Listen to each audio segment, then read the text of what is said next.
rukun yang kedua dalam sholat, termasuk rukun dalam sholat, itu al-qiyam, berdiri. Dan tentang berdiri dalam sholat telah bersepakat para ulama kaum muslimin, ijma' ulama kaum muslimin tentang wajibnya dan rukunnya. Dan itu datang dengan keterangan dari firman Allah dalam surah Al-Baqarah ayat 138, wa qumu lillahi qanitin, dan berdirilah kepada Allah, qumu lillahi qanitin, dalam keadaan taat, qaiin, taat kepada Allah Subhanahu wa ta'ala. Ayat ini memiliki beberapa keterangan dan penjelasan, ya. Di antaranya yang paling penting adalah bahwa dia menunjukkan diwajibkannya berdiri dalam sholat, disyariatkannya berdiri dalam sholat. Ya, banyak faedah yang lain tentang diwajibkannya diam, tidak boleh berbicara lagi dalam sholat, ya, dan tentang perkara-perkara yang lainnya yang akan kita bahas dalam bahagiannya masing-masing. Kata Syekh Al-Albani, dan adalah Nabi sallallahu alaihi wasallam berdiri dalam salatnya, dalam salat wajib maupun salat sunnah, dan ihtimalan beliau melaksanakan atau mengamalkan firman Allah dalam surah Al-Baqarah tadi, wa qum lillahi qanitin, ya, juga keterangan dalam sabda beliau yang sahih dari hadis Imran bin Husain, ketika Nabi berkata, ketika ditanya oleh Imran bin Husain, inna bi bawasir, saya punya penyakit ambeien, ya, sehingga saya tidak mampu untuk sholat sambil berdiri, maka bagaimana saya harus berbuat? Kata Nabi, shalli qa'ima, sholatlah sambil berdiri. Fa in lam tastati' fa qa'ida, jika tidak mampu maka sholatlah sambil duduk. Fa in lam tastati' fa ala jambi, jika tidak mampu maka sholatlah sambil berbaring. Ala jambi artinya berbaring dengan sisi, berbaring dengan sisi, bukan terlentang mustalqiyan ala zahri. Kita akan sebutkan nanti khilaf para ulama seputar masalah ini, ya. Maka kalau begitu, petunjuk Nabi mengatakan salat sambil berdiri wajib. Nabi bilang apa? Shalli qa'iman fa in lam tastati, jika tidak mampu. Artinya apa? Wajib bagi yang mampu. Ya, oleh karena itu, karena dia hukum, barang siapa yang salat dalam keadaan mampu untuk berdiri tetapi sambil duduk, maka salatnya apa? Salatnya batal. Tidak ada keraguan kecuali, ya. Maka kecuali Syekh Al-Albani sebutkan satu persatu pengecualian tersebut. Artinya orang-orang yang boleh salat sambil duduk, meskipun mungkin mereka mampu untuk salat sambil berdiri. Pengecualian tersebut sekali lagi beliau tidak sebutkan dalam bentuk hukumnya, langsung dalam bentuk cerita atau hadisnya. Yang pertama kata beliau, wa amma fis safari fa kana yusalli ala rahilatihi an-nafilah. Adapun dalam safar, maka beliau salat di atas kendaraannya salat sunnah. Itu pengecualian yang pertama. Apa itu? Salat sunnah di atas kendaraan. Boleh salat sambil duduk? Boleh. Salat apa? Sunnah sambil duduk. Kenapa? Apa dasarnya? Karena petunjuk bahwa Nabi sholat nafilah di atas kendaraan, dan kendaraan itu adalah kuda atau onta, dan tidaklah di sana orang mengendarai onta sambil berdiri, ya, atau menaik kuda sambil berdiri, pastilah sambil duduk. Kalau begitu, ini menunjukkan kepada kita bahwa Nabi pastilah sholat sambil duduk.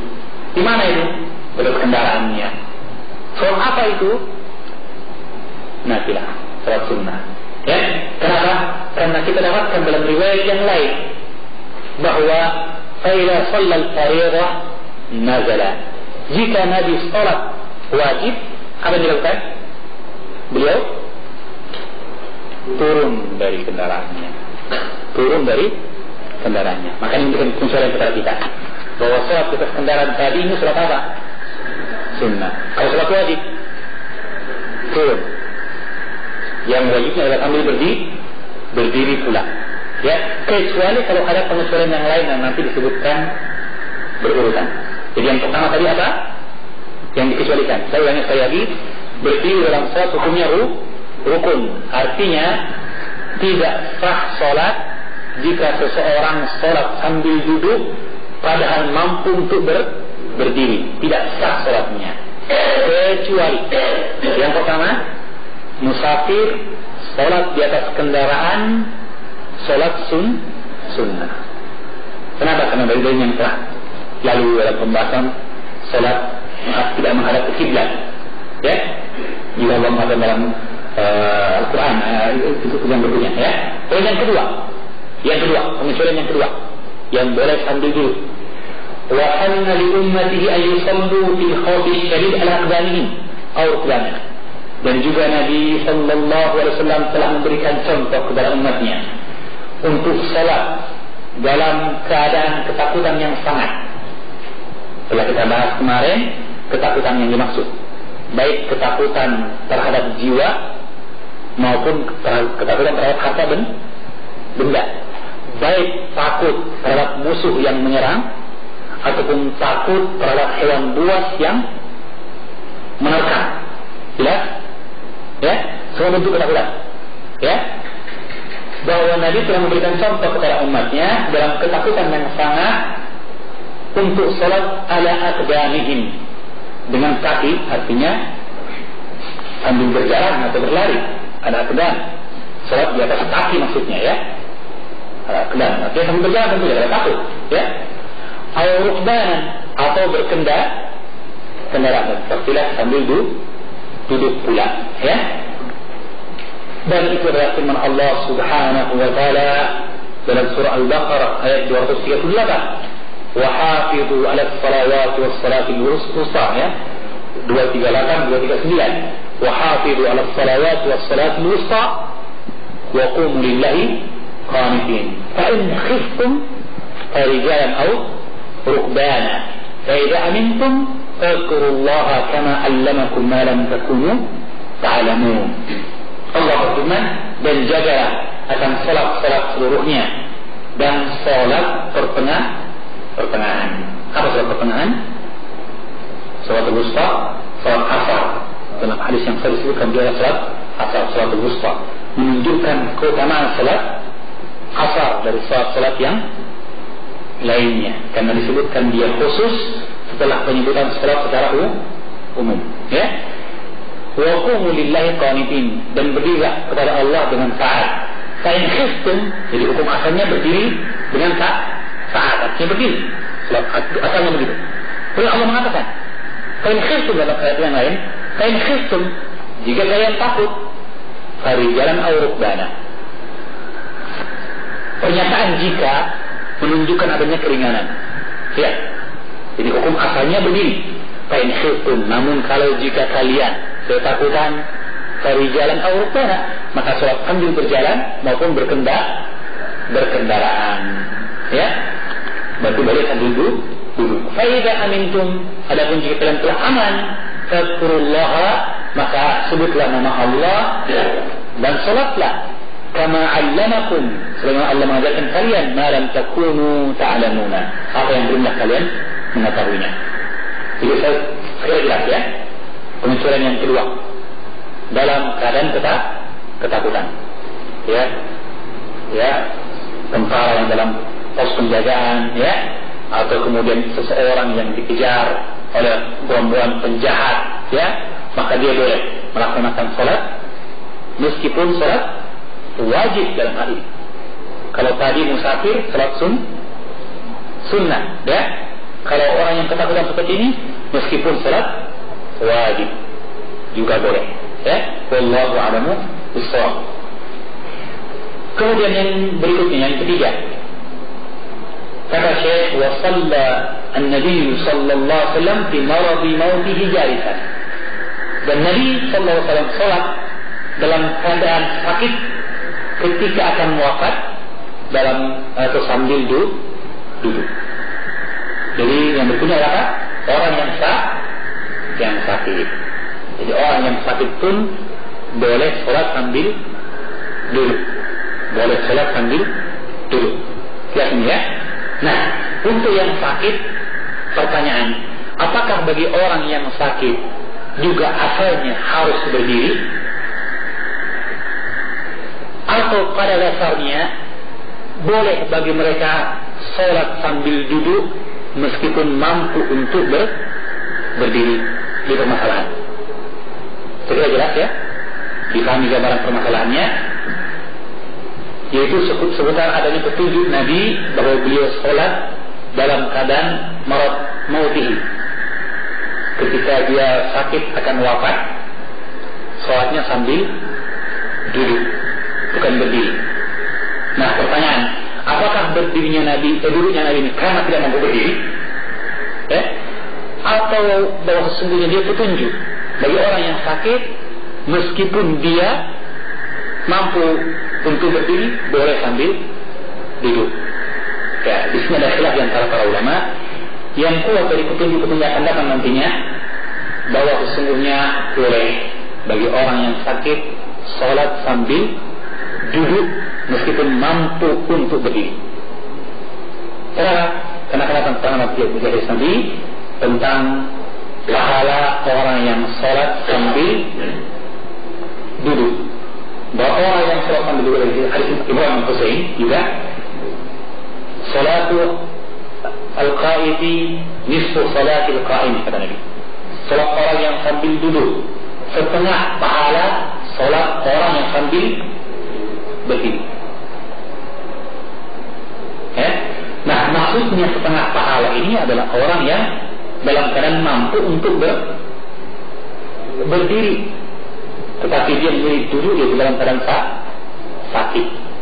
Ya, sebab sesungguhnya orang yang sakit, ya, dia mendapatkan pahala seperti seolah-olah dia sholat berdiri meskipun dia sholat duduk, ya, kalau dia dalam keadaan sakit. Kenapa? Karena adanya keringanan dari Allah dan kekayaan bagi dia untuk sholat sambil berdiri. Ya. Jadi kalau begitu, metode yang berikutnya adalah seorang yang sholat dalam keadaan sakit. Ya. Kemudian disebutkan dalam riwayat yang lain, wasallaha kadzalika marratan ukhra, Nabi pun pernah sholat dalam kesempatan yang lain sebelum kejadian tersebut, ketika dia terluka dan disebutkan jatuh dari kudanya. Dan manusia kemudian sholat di belakang beliau, itu para sahabatnya, dalam keadaan berdiri dan Nabi sambil duduk. Fa'asyara ilaihim, maka Nabi bersabda kepada mereka, kami jilisu, agar mereka duduk, fajalasu, maka mereka duduk seluruhnya. Jadi kejadian yang lain, sebelum kejadian tadi, Nabi sholat sambil duduk dan para sahabatnya sambil berdiri. Maka Nabi melihat, maka beliau perintahkan semua untuk duduk. Kemudian Nabi bersabda, inna kittum anifan latas'alu fi'la Faris wa Rum. Kalian sesungguhnya hampir saja tadi berbuat seperti perbuatan orang-orang Persia dan Romawi, bahwa mereka berdiri di hadapan raja-raja mereka. Maka kata Nabi, mereka berdiri di hadapan raja mereka dan raja mereka duduk. Kata Nabi, fala tas'alu, jangan buat seperti itu. Ya. Sesungguhnya imam diangkat, kata Nabi, untuk diikuti. Maka jika dia ruku, maka rukulah. Jika dia bangkit dari ruku, maka bangkitlah. Dan jika dia sholat sambil duduk, maka sholatlah sambil duduk. Nah, ada pertentangan di sini. Ya, dalam kejadian yang pertama tadi, Nabi sholat sambil duduk, para sahabatnya berdiri. Dalam kejadian yang kedua, Nabi sholat sambil duduk, sahabatnya berdiri, Nabi menegurnya. Menegurnya. Maka ini ada pertentangan. Kita akan bahas mungkin karena waktunya gimana? Mungkin diselesaikan ini. Ya. Jadi ini ada perselisihan antara para ulama berdasarkan hadis-hadis ini tadi. Yaitu kejadian lebih khusus sekali. bagaimana jika keadaan imam dan makmum berjamaah, imamnya sholat sambil duduk, apakah makmum juga harus duduk, ya? Atau makmumnya berdiri? Kenapa? Karena ada kejadian ini. Kejadian pertama itu kejadian ketika Nabi di akhir usia beliau sholat sambil duduk, dan Abu Bakar serta para sahabat Nabi di belakang sambil berdiri. Ya, dan ini dipakai oleh Imam Syafi'i untuk mengatakan tidak boleh makmum sholat sambil duduk, meskipun imamnya sholat sambil duduk, harus berdiri semua. Karena hadis ini kata Imam Syafi'i. Ya. Sementara ada kejadian lain, itu Nabi sholat sambil duduk. Ketika dia balik, lihat para sahabatnya sebelum sholat ini, dia lihat para sahabatnya berdiri semua. Maka beliau tegur, perintahkan untuk segera duduk semua, dan diperintahkan jika imam sholat, imam jangan untuk diikuti. Jika dia sholat sambil duduk, sholatlah sambil duduk. Ya, makanya itu Imam Ahmad mengatakan tidak. Imam Malik mengatakan kalau itu tidak, jamaah semua harus duduk seperti duduknya imam. Meskipun mungkin yang capek atau yang sakit cuma imam saja, yang lain sekedar bugar, ya, maka mereka tetap harus duduk juga mengikuti imam. Ada perselisihan kata ulama. Ya kan? Mana yang kuat? Yang kuat di antara para ulama, pendapat mereka adalah yang paling sesuai dengan dalil dan paling menjalankan semua dalil yang ada, diamalkan semua dalil yang ada. Pendapat apa itu? Pendapat Imam Ahmad. Pendapat yang ketiga, dia mengatakan tafsir. Kita rinci dulu kejadiannya, karena keduanya hadis yang sahih, keduanya Bukhari Muslim, dan tidak mungkin terjadi pertentangan dalam hadis Nabi Sallallahu Alaihi Wasallam. Maka bagaimana cara menjamakkannya? Mereka mengatakan, mari kita cermati hadis yang pertama. Hadis yang pertama, kejadian awalnya dalam Sahih Bukhari disebutkan bahwa Nabi ditunggu oleh jamaah untuk sholat. Tapi karena Nabi sakit, maka kemudian beliau wudhu hendak sholat, dia pingsan, ya. Setelah bangkit, setelah siuman, tanya, bagaimana manusia sudah sholat wajib enggak? Belum. Maka kemudian Nabi mandi, setelah itu berangkat hendak selesai untuk sholat, pingsan lagi. Sampai 3 kali kejadian Nabi berbuat seperti itu. Akhirnya beliau mengatakan, perintahkan Abu Bakar untuk menjadi imam. Itu kejadiannya. Maka akhirnya Abu Bakar jadi imam. Nah, di tengah-tengah sholatnya Abu Bakar As-Siddiq dan jadi imam waktu itu, sholat sambil berdiri semua, Nabi sehat, wajah fi nafsi khifah, Nabi dapatkan keringanan sedikit. Maka beliau keluar. Maka beliau pun berdiri di samping imam, ya, di samping imam. Jadi asalnya bahwa dalam kejadian tersebut Abu Bakar diperintahkan menjadi imam, tapi beliau mundur. Sehingga Rasulullah berdiri di sampingnya, ya. Maka kemudian Abu Bakar mencontoh salatnya Nabi, ikut takbirnya Nabi, sekaligus muballiknya, menyampaikan. Jika dia mengatakan Allahu Akbar, Abu Bakar mengatakan Allahu Akbar, muballik, dia penyampai. Kenapa? Karena Nabi sholat dalam keadaan sakit, ya, meskipun agak ringan sedikit. Dan Nabi ketika itu sholatnya sambil duduk. Inilah kejadiannya. Jadi artinya apa? Jamaah semua sudah mulai takbir ihram tadi dalam keadaan apa? Berdiri dengan imamnya Abu Bakar As-Siddiq. Ketika datang imam yang asli, imam rawatib, imam tetapnya, yang aslinya, yang senangnya diperintahkan Abu Bakar untuk jadi imam, tapi dia menolak, maka Nabi jadi imam. Maka di sini imam tidak mungkin berdiri karena sakit, maka dia duduk. Maka jamaah tetap berdiri, tidak duduk. Mengapa? Karena mereka telah mulai takbirnya sambil berdiri tadi. Imam tinggal melanjutkan saja, makmum melanjutkan, maka mereka sambil berdiri terus. Kejadian yang kedua agak beda. Mengapa? Nabi sejak awal sudah sholat sambil duduk.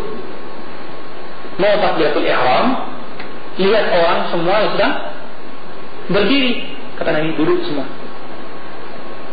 Artinya bahwa jika imamnya sholat duduknya sejak dari awal, maka jamaah seluruhnya juga sholat sambil duduk. Sambil duduk. Saya mengatakan tidak boleh mencontoh kepada orang Romawi dan Persia. Dan Nabi mengatakan imam dianggap untuk diikuti. Nabi peringatkan, jika saya ruku'-ruku'lah, bangunlah. Jika saya sholat sambil duduk, sholat sambil duduk semua. Jadi perintah, wajib hukumnya. Kalau begitu, jika imam sejak awal takbiratul ihramnya duduk, maka jamaah semua juga duduk, meskipun di antara mereka ada orang yang kuat berdiri 7 hari 7 malam. Ya, tetap dulu. Meskipun kuat sudah besar juga, tetap dulu. Kenapa? Ikut imam. Ya. Adapun jika imamnya datang dalam keadaan makmum, sudah, jadi misalnya sekarang kejadiannya. Kasusnya kan tidak mungkin salah dengan Nabi. Sekarang harusnya kan imam takbir sambil berdiri. Allahu Akbar. Sakit ya, dia berdiri. Allahu Akbar. Jamaah juga berdiri semua. Tiba-tiba di tengah berdiri, sakit rasanya. Maka dia duduk. Ya, kenapa? Karena sakit. Apa hukumnya makmum? Tetap berdiri. Seperti perbuatan Nabi dalam sifat yang pertama. Kenapa? Karena mereka telah mulai takbirnya dengan berdiri. Ini pendapat Imam Ahmad dan Ishaq bin Rahawayh. Pendapat yang mengumpulkan semua dalil, tidak mempertentangkan satu dengan yang lainnya. Dan kaidah dalam usul fikih bahwa i'malul dalilain, mengamalkan kedua dalil dengan menggabungkannya lebih utama dari membuang salah satunya. Toh dua-duanya sabda Nabi, petunjuk Nabi yang mulia, ya, maka tidak boleh kita buang begitu saja, manakala mungkin untuk digabungkan. Dan ini pendapat yang benar dalam masalah ini. Wallahu a'lamu bishawab, pendapat Imam Ahmad bin Hanbal. Saya kira ini sebagai akhir pembahasan kita. Ada cukup banyak pertanyaan dan saya ingat juga dalam pertanyaan dan isinya saya sudah terjawab, ya, sudah terjawab tentang masalah jika kita sholat dan ada yang menegur bahwa kiblatnya salah. Jawabnya bahwa kita ikuti petunjuk orang tersebut jika kita percaya, dan tanpa perlu mengulang sholat dari awal lagi. Lanjutkan saja. Kalau 3 rakaat menghadap yang salah, ditegur rakaat keempat, tinggal rubah. Meskipun 1 rakaat menghadap ke kiblat, yang lainnya tidak menghadap ke kiblat, tetap sah. Kenapa? Karena kita tidak salah yang tadi itu. Karena ada petunjuk dari hadis Jabir dan Anas bin Malik. Itu pertanyaan pada pertemuan yang lalu.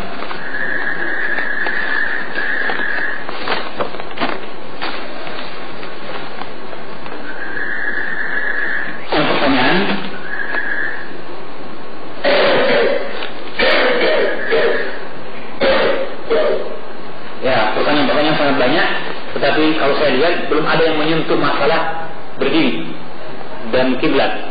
Dan karena itu kita tidak jawab pertanyaannya ini, kita akan bahas pada bahagiannya masing-masing. Kebanyakan tentang masalah pakaian dalam sholat, juga masalah gerakan-gerakan dalam sholat. Boleh mukul nyamuk, boleh matikan HP enggak, boleh bagaimana tidak, ya, seperti itu. Insyaallah kita bahas pada pembahasannya nanti, ya. Kita lebih fokuskan dulu pada masalah seputar kiblat dan berdiri. Ada pertanyaan langsung? Aku saja dulu ya, baru kita sholat isya. Atau sudah?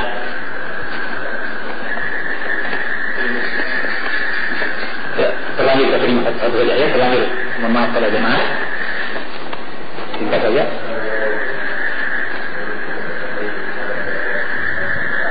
Ya. Untuk menghentikan mobil, ya, bagaimana hukumnya? Saya jawab ringkas saja, ya, bahwa akan datang jawabannya. Secara ringkas bahwa dia boleh jika khawatir hadisnya waktu. Jadi hukum asal dari hadis Ibnu Umar bahwa Nabi turun jika hendak sholat wajib, itu hukum asal. Ya, karena itu ada khilaf di antara ulama, sahkah sholat wajib di atas kendaraan atau tidak? Ya, jumhur berpendapat tidak sah sama sekali. Kenapa? Karena hadis yang tadi bahwa Nabi kalau sholat wajib turun, kalau sholat sunnah tidak kendaraan. Ya, tetapi menurut Imam Ahmad sah, namun dia berdasar dengan hadis yang lemah dalam hal ini. Tapi ada hadis yang lain yang sahih di mana Nabi menjelaskan tentang masalah salat di atas perahu, ya, di mana seseorang boleh salat di atas perahu dan kendaraan, ya. Oleh karena itu Syekh Al-Albani mengatakan boleh salat wajib di atas kendaraan jika khawatir habisnya waktu. Misalnya maghrib, mobil singgahnya kira-kira nanti setelah Isya, karena makan malam kira-kira, ya, maghrib sudah habis.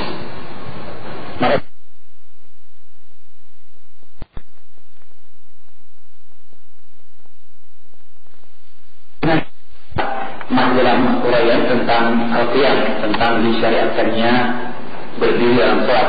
Jadi hukum asal dalam berdiri adalah sholat, dan dalam sholat adalah berdiri, dan dia adalah rukun dalam sholat, dan tidaklah sah sholat orang yang sholat sambil duduk dalam keadaan mampu untuk berdiri.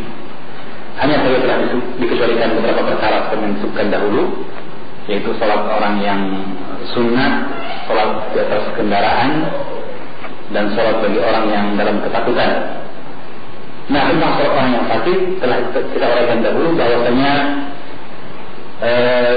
ada 3 bentuk dalam sholat bagi orang yang sakit seperti yang disebutkan tadi, dan datang adalah hadis Imran bin Husain tatkala dia bertanya kepada Nabi, karena dia bawasir, saya mengalami penyakit bawasir atau istilah kita ambeien. Asal Rasulullah sallallahu alaihi wasallam, maka aku pun bertanya kepada Nabi tentang salatku. Jadi dia yang kalian sakit bertanya kepada Nabi.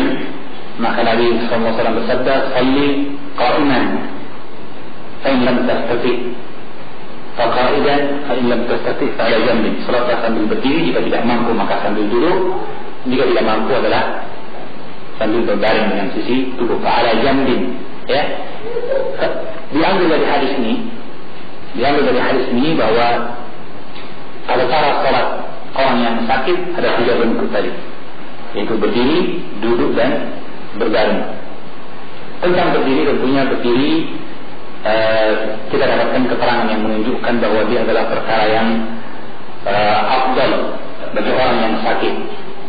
Keutamaan bagi orang yang sakit, mereka sholat sambil berdiri.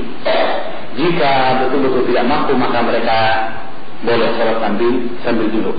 Dan sholat sambil berdiri ini meskipun dengan bersandar pada tongkat, seperti yang akan disebutkan nanti riwayat bahwa Nabi sallallahu alaihi wasallam ketika dia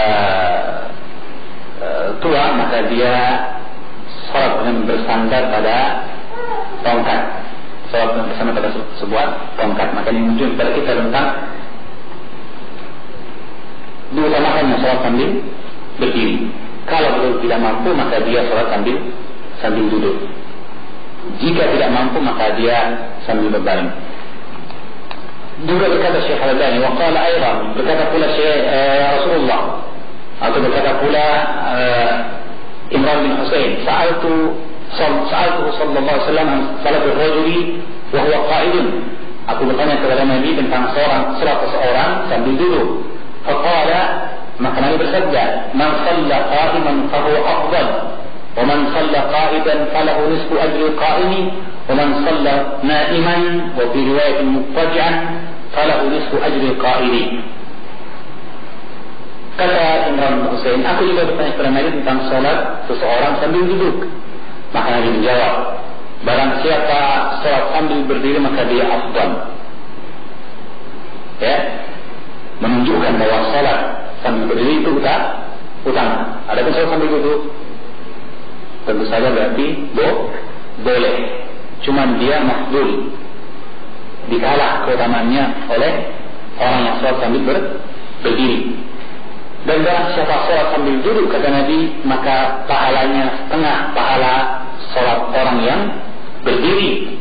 Dan barang siapa salat sambil berbaring, na'iman, berbaring, ya, atau muttaji'an, waktu itu ada muttaji'an, sampai suara lagi muttaji' sambil berbaring, ya, maka baginya setengah pahala orang yang duduk. Nah, jelas terdapatkan dalam hadis ini bahwa sholat sambil berdiri utama. Permasalahannya sekarang, kita ingat tadi hukum asal bahwa berdiri dalam sholat adalah rukun, tidak sah sholat kecuali dengannya. Maka ketika dikatakan bahwa utama, berarti sholat sambil duduk juga sah. Nah pertanyaannya, sholat sambil duduk sah ini, hadis ini siapakah yang dimaksud? Apakah orang yang sakit? Artinya orang yang sakit boleh pilih berdiri atau duduk, namun berdiri utama. Dan jika pun dia sholat sambil duduk padahal mampu berdiri, sholatnya sah, tapi pahalanya setengah kalau dia berdiri. Apakah itu yang dimaksud? Atau bahwa hadis ini khusus berkenaan tentang orang yang sholat sunnah? Karena untuk sholat sunnah kita dapatkan contoh dan perbuatan Nabi bahwa beliau sholat sambil berdiri, juga sholat sambil duduk. Maka untuk sholat sunnah dibolehkan sholat sambil duduk meskipun mampu untuk berdiri. Ya, kita dapatkan dalam hadis Aisyah riwayat Imam Ahmad, ya, tentang sholat Nabi ketika dia sholat malam 7 rakaat dan 9 rakaat, di mana beliau sholat untuk 7 rakaatnya terus menerus dan tidak duduk kecuali pada rakaat ke-6. Dan setelah rakaat ke-6 beliau duduk tasyahud awal, rakaat ke-7 beliau berdiri kembali, kemudian duduk pada rakaat ke-7 itu tahiyat akhir dan salam. Kemudian setelah itu Rasulullah sallallahu alaihi wasallam salat 2 rakaat setelah 7 rakaat tadi, salat 2 rakaat sambil duduk. Salat Imam Ahmad, ya. Dalam riwayat yang lain dari Aisyah radhiyallahu anha, Nabi salat 9 rakaat. Seperti yang tadi juga 8 rakaat terus menerus, jadi 8 rakaat artinya tidak pernah diputus 2 rakaat, tidak berlanjut terus 8 rakaat itu. Dan setelah rakaat yang ke-8 beliau duduk tasyahud awal, kemudian berdiri rakaat ke-9 dan sampai tasyahud akhir dan salam. Setelah itu beliau duduk sholat sambil duduk 2 rakaat, yang mana hadis ini menjadi dasar dan dalil bahwa sesungguhnya sholat witir itu tidaklah merupakan kewajiban dan keharusan menjadi sholat yang terakhir. Karena di sholat 7 rakaat dan 9 rakaat itu witir, setelah itu sholat syafa' genap yaitu 2 rakaat. Kalau beliau juga bersabda, jadikanlah witir akhir dari sholat kalian. Ini menunjukkan jadilah witir, jadikanlah witir maksudnya adalah sunnah. Sunnah witir yang terakhir, itu hukumnya sunnah. Kalaupun ditinggalkan karena kita misalnya ikut imam, witirnya imam sudah dapat pahala penuh, puas sholat sepanjang malam juga sah. Tapi setelah di rumah kita hanya sholat genap, dan itu boleh karena Nabi pernah sholat ganjil dulu baru genap, ya. Tetapi yang menjadi dalam hadis ini adalah permasalahan seputar bahwa Nabi sholat malam sambil duduk padahal mampu berdiri. Buktinya sebelumnya beliau berdiri. Untuk yang 7 dan 5, 9 rakaat beliau berdiri. Tetapi untuk 2 rakaat sesudahnya beliau sholat sambil duduk, ya. Maka sebagian ulama dan Imam An-Nawawi rahimahullah taala mengatakan hadis ini hanyalah tentang sholat sunnah, bahwa dalam sholat sunnah yang utama sholat sambil berdiri. Jika sholat sambil duduk juga sah, tetapi pahalanya setengah dari pahala sholat yang berdiri. Ini pendapat Imam An-Nawawi. Adapun pendapat Ibnu Hajar Al-Asqalani dalam Fathul Bari, dan ini yang dipilih oleh Syekh Al-Albani, bahwa hadis ini tentang orang yang sakit. Dan orang sakit berarti sholat sunnah maupun sholat wajib. Artinya orang yang sakit meskipun sholat wajib juga boleh sholat sambil duduk. Itu pendapat beliau, ya. Dan tentu saja yang paling utama adalah sholat sambil berdiri. Tetapi dia boleh sholat sambil duduk, cuma pahalanya setengah dari sholat sambil berdiri. Ya, ada khilaf antara para ulama, dan Syekh Al-Albani menegaskan dan mengatakan wal muradu bihi al-marid. Yang dimaksud dengan hadis ini adalah orang yang sakit, yang setengah parahnya orang yang sakit, kata beliau. Dan ini beliau mengikuti pendapat dari Al-Hafidz Ibnu Hajar Al-Asqalani ketika menjelaskan tentang bahwa yang dimaksud dengan hadis ini adalah orang yang sakit, dan takwil itu mutajir, kata beliau. Takwil ini punya dasar yang kuat, ya. Tapi kalau kita lihat dalam Syarah Muslim dari Imam An-Nawawi, beliau mengatakan bahwa hadis ini dibawa kepada sholat sunnah dalam keadaan duduk bagi orang yang mampu untuk berdiri, maka pahala sholatnya setengah pahala sholat sambil berdiri. Tentunya kita tanya kepada Syekh Al-Albani apa dasar dari takwil beliau atau tafsir beliau seperti itu. Maka beliau bawakan di sini riwayat dari Imam Ahmad dan Ibnu Majah dari hadis Anas bin Malik radhiyallahu ta'ala anhu, kharaja Rasulullah sallallahu alaihi wasallam ala nasin wa hum yusalluna qu'udan min mawadin. Nabi keluar mendapatkan sebagian manusia yang mereka sedang salat dalam keadaan duduk atau salat sambil duduk karena sakit, min maradin, karena sakit. Faqala, maka beliau berkata, inna salatal qa'idi ala nisfi salati al-qa'imi. Sesungguhnya salat orang yang duduk setengah pahala salat orang yang berdiri. Hadis sahih Imam Ahmad dan Ibnu Majah dengan sanad yang sahih dari Syekh Al-Albani. Kita perhatikan kembali riwayat ini. Kata Anas, Rasulullah keluar kepada segolongan manusia yang mereka salat qu'udan sambil duduk semua, min maradin, karena sakit. Menunjukkan orang ini orang-orang tersebut sakit dan mereka salat sambil duduk. Nah, Nabi mengatakan sesungguhnya pahala sholat orang yang sambil duduk setengah pahala orang yang berdiri. Setengah pahala menunjukkan bahwa ini ada bentuk pilihan di sana, kan? Barang siapa ingin pahala sempurna sholatnya sambil berdiri.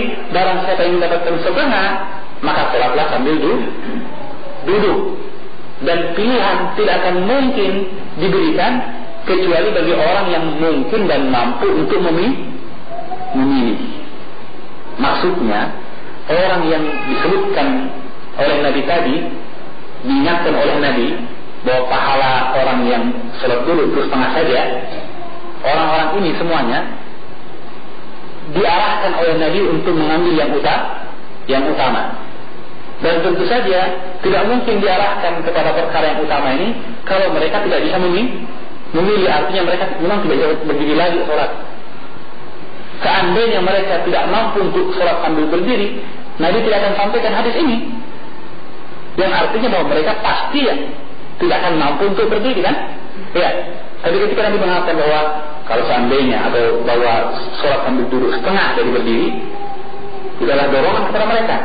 Seandainya kalian mau bagus, berdirilah supaya dapat satu hal yang penuh.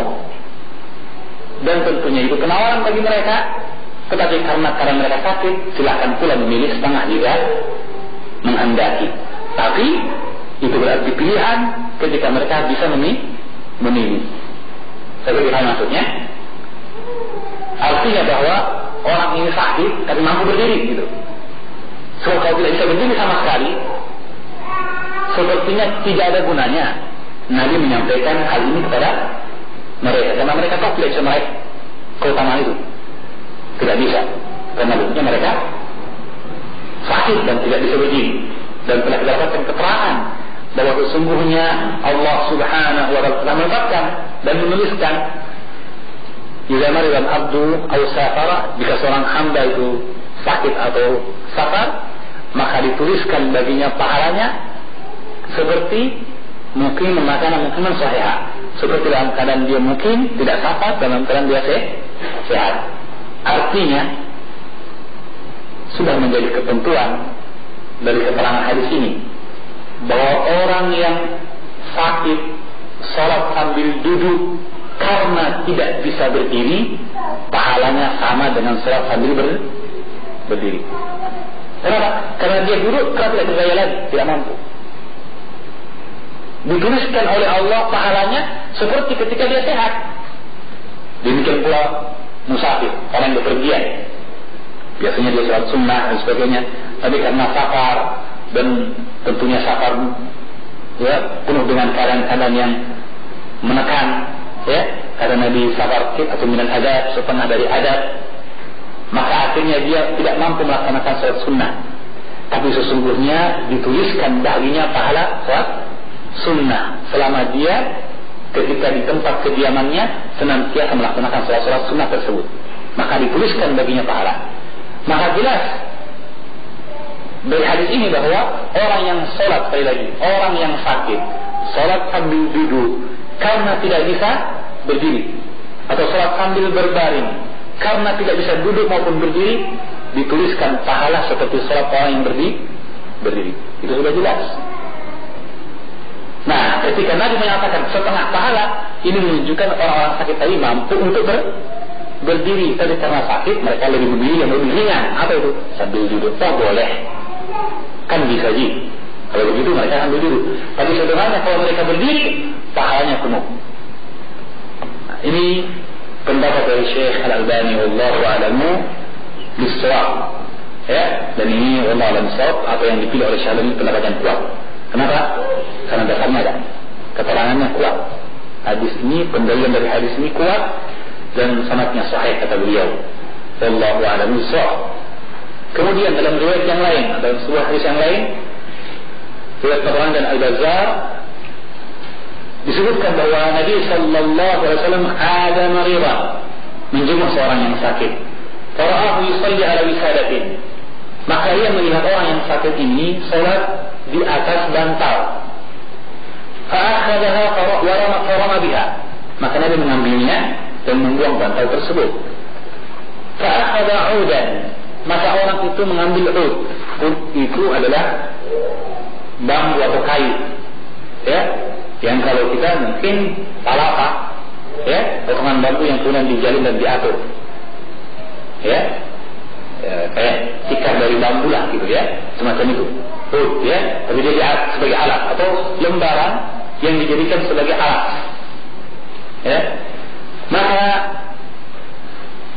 fa'ada'udan, orang yang sakit tersebut itu mengambil ud, yusalli alaihi, untuk dia sholat di atasnya sebagai alat untuk sholat. Fa'akhadahu farama bihi. Maka Nabi sallallahu alaihi wasallam kembali mengambilnya dan melemparkannya. Ya. Wa qala, kemudian beliau bersabda, "Shalli 'ala al-ard." Salatlah di atas bumi, di atas tanah. Ini istata'ata, jika kamu mampu. Selama mampu dan sanggup, salatlah di atas tanah langsung secara langsung, ya. Wa illa, jika tidak mampu, artinya shalli, artinya maksudnya adalah sujud. Ya. Wa illa, jika tidak, fa'umi ima'an, maka cukuplah berisyarat dengan isyarat. Waj'al sujudaka aqrab min ruku'ika, dan jadikanlah sujudmu lebih rendah daripada rukukmu. Baik, kita ulangi kembali hadisnya. Ya, hadisnya tentang kejadian di mana Nabi menjenguk seorang yang sakit dari sahabatnya. Dan ternyata sahabat tersebut sedang sholat di atas bantal. Kalau kita mungkin ya kasur, atau sekarang banyak yang dijual bentuk kasur yang tipis untuk alat duduk, ya banyak ya, yang bisa dipakai di ruang tamu atau yang lainnya. Bisa dijadikan sebagai kasur juga untuk tidur, bisa juga untuk duduk bercengkrama dan sebagainya. Ya, maka bisa ada bantal dipakai untuk alat ini agar dia sholat di atasnya. Maka Nabi mengambilnya dan membuangnya, menunjukkan teguran dari Nabi sallallahu alaihi wasallam. Maka diambilkan bagi orang ini lembaran yang lain. Ingat, orang ini dalam keadaan sakit. Diambilkan lembaran yang lain, ya. Maka kembali Nabi mengambilnya dan membuangnya. Setelah itu beliau kemudian memberikan arahan dan petunjuk. Kata beliau, salatlah di atas bumi, langsung bersentuhan dengan lantai. Dan sholli di sini berarti usjud, sujudlah. Kenapa? Karena kelanjutan hadis mengatakan, jika kamu tidak mampu, maka isyarat dengan isyarat. Dan isyarat maksudnya apa ini? Sholat dengan isyarat kan? Tetapi maksudnya bahwa kalau sholat dengan isyarat, ingat, Salat dengan isyarat berarti tidak perlu menyandarkan dahi ke tanah, tidak perlu mendaratkan dahi ke tanah ataupun tangan kita tidak perlu sampai menyentuh lantai, tidak perlu. Isyarat saja. Kalau rukuknya Allahu Akbar, rukuk, tidaknya tegak, kemudian ketika sujudnya pun lebih condong ke depan. Ya, tidak perlu meletakkan dahi ke lantai. Menunjukkan kata sholli di sini, salatnya artinya usjud, sujudlah. Ya, dan hadis ini menunjukkan kepada kita apa yang ada dalam hadis Ali bin Abi Thalib muttafaq alaihi, bahwa umirna bi an nasjuda ala sab'ati a'zumi. Kata Nabi sallallahu alaihi wasallam, kan diperintahkan untuk sujud dengan 7 tulang.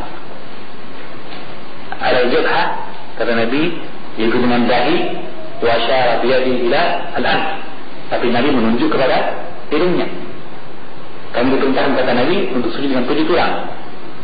Dengan dahi, kemudian dia menunjuk hidungnya.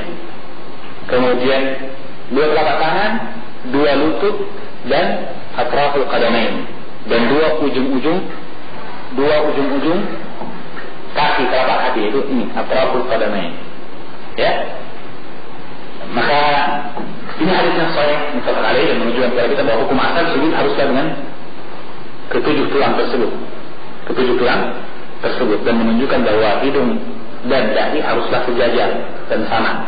Karena yang bukan dahi tadi menunjuki hidung, maka keliru orang yang sujud dahinya saja, tidak hidungnya, atau orang yang hidungnya saja, ya, tidak dahinya, tidak, harus dua-dua, ya, dua-dua harus, ya.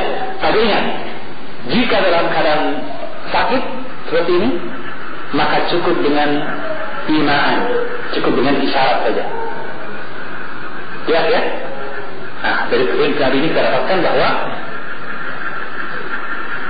tidak dibenarkan untuk seseorang sholat di atas alas, ya. Dan ini adalah mazhab dari Abdullah bin Mas'ud, Jabir bin Abdullah, Anas bin Malik, Ibnu Umar dari sahabat, dan mazhab dari Ibnu Sirin, Atha dari tabi'i, Malik As-Sawri, dan dia masyhur dalam mazhab Imam Abu Hanifah tentang tidak dibenarkannya menggunakan alas ketika sujud berupa bantal atau lembaran-lembaran yang lainnya. Tidak, ya. Adapun mazhab Imam Ahmad dan Abu Thawr membolehkan menggunakan alas tersebut. Kemudian ada salafus saleh mengingkari penggunaan bantal untuk alas bagi orang yang sakit. Diriwayatkan dari perbuatan misalnya perbuatan dari Ibnu Umar radhiyallahu ta'ala anhu, ketika dia melihat seseorang yang sakit dan sholat di atas bantal atau kasur, maka beliau kemudian mengingkari hal tersebut dan mengatakan, kami dilarang untuk menggunakan bantal sebagai alas. Maka ini menunjukkan kepada kita bahwa ia adalah perkara yang kuat dari pendapat para ulama, tidak digunakannya sholat di atas alas berupa bantal maupun lembaran dari papan seperti itu, ya, kecuali jika tidak mampu. Dalam arti bahwa si sakit sebenarnya dalam keadaan misalnya demam yang tinggi, tidak mungkin untuk menyentuh lantai karena dingin dan sebagainya. Maka dalam keadaan seperti ini, maka dia yumiu ima, dia hanya berisyarat saja. Dia cukup berisyarat, tidak perlu menundukkan dahinya ke lantai, tidak perlu. Kira-kira jelas masalah ini, ya. Ada permasalahan mungkin yang mungkin terbetik kalau di benak sebagian hadirin. Kalau begitu bagaimana hukumnya sajadah, alas yang ada sekarang, ya. Nah, tentang sajadah ini, maka sesungguhnya permasalahan tentang sajadah ini kita dapatkan ada beberapa keterangan di antara para ulama tentang masalah sajadah ini, ya. Bahwa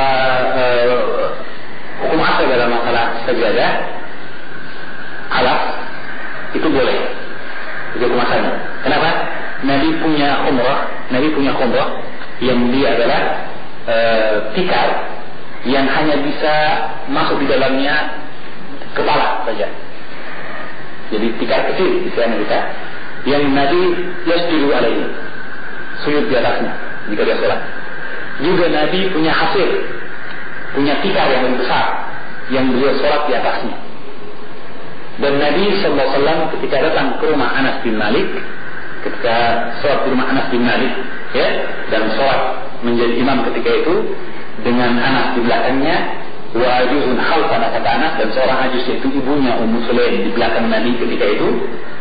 Maka Nabi SAW ketika sholat di rumah itu, faqama ala hasirin lana, maka Nabi berdiri mengambil sebuah tikar yang ada pada kami yang telah menghitam karena dipakai sujud. Kemudian Nabi menggunakannya dan sholat di atasnya. Ini menunjukkan bahwa hukum asalnya tikar yang seperti itu tidak mengapa. Tikar yang seperti ini hukum asalnya, sajadah seperti itu hukum asalnya tidak mengapa. Tidak ini hukum asalnya. Jadi kita antara bantal tadi atau kasur yang dijadikan alat ataupun lembar tertentu yang digunakan sebagai alat tadi dengan tikar sembahyang kata kita, ya, sajadah itu. Karena hukum asalnya ada keterangan bahwa Nabi punya hasil tikar, ya, yang dia adalah anyaman dari daun-daun yang ada di Madinah Al-Khair namanya, rumput-rumputan. Nah, hanya ada perkara dari sisi gambar yang terbentuk pada sajadah itu.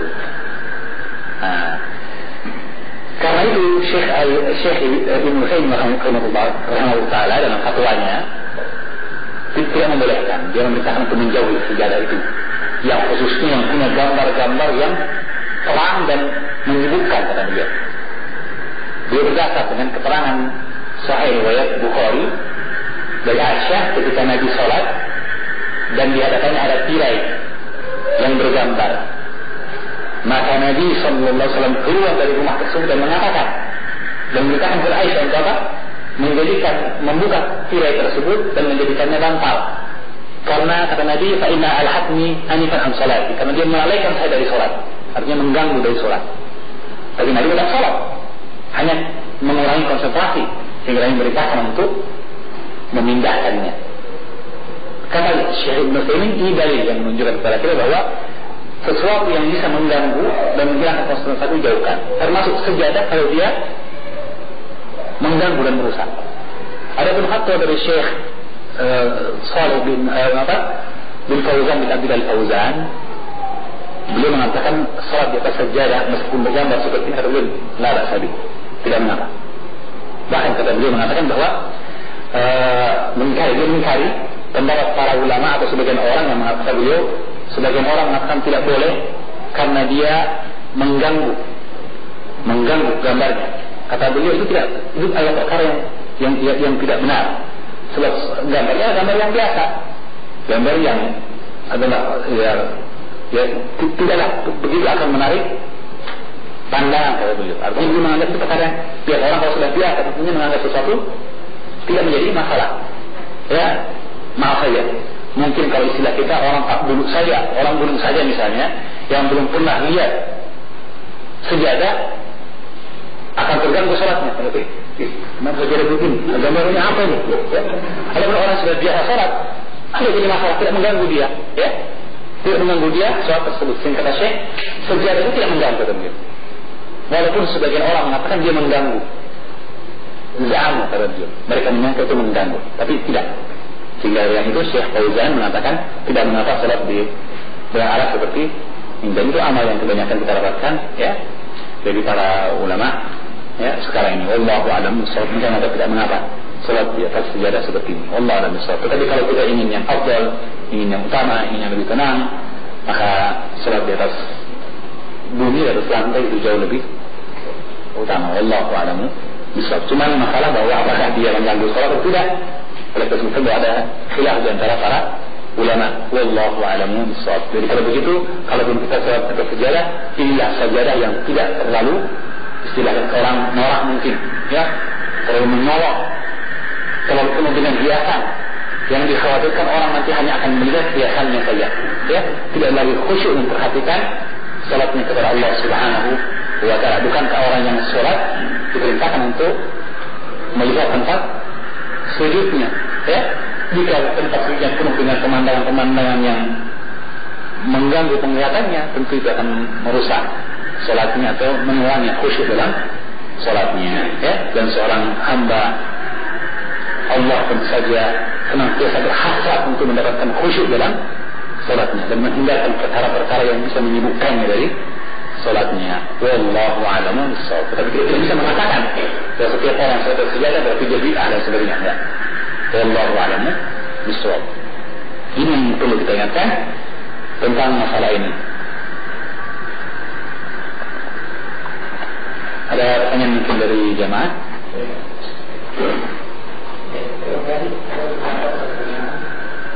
Pertama tadi saya mungkin cukup 3 dulu Pak. Bagaimana saja yang ada gambar-gambar makhluk hidup.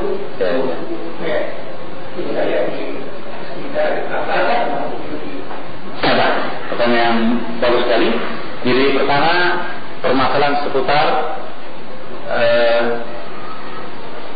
apa tadi? Ya, imamnya suruh kami duduk sakit. Ya, sebenarnya bisa kita bahas kemarin, tuan buku saya dapat tidak hadir.